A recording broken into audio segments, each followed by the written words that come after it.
Welcome to Bannur వారి వంటిల్లునండి.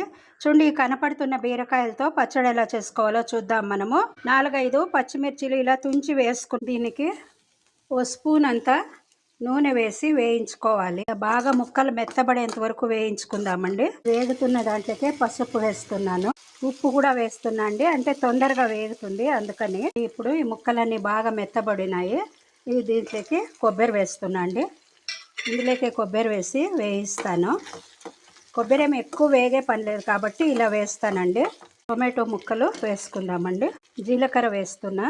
ఇవన్నీ ఇప్పుడు వేయించుకుందాం బాగా. టొమాటోలు కూడా బాగా మగ్గినాయి.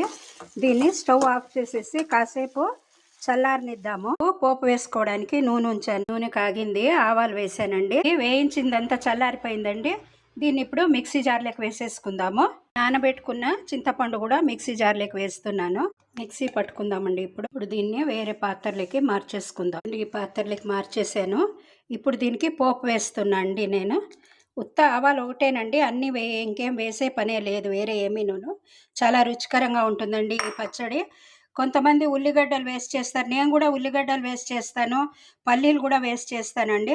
ఒక్కొక్కరు ఒక్కొక్క రకంగా చేస్తారు. మీరు ఎలా చేస్తారో కామెంట్లో పెట్టండి. లైక్ చేయండి, షేర్ చేయండి, కొత్త వాళ్ళు అయితే సబ్స్క్రైబ్ చేయడం మర్చిపోకండి. Thanks for watching my video. ఇది అన్నము కలుపుతున్నానండి. చాలా రుచికరంగా ఉందండి తినడానికి. ఓ ముద్ద తిన్నాను నేను, ఆల్రెడీ నోట్లో పెట్టుకున్నాను.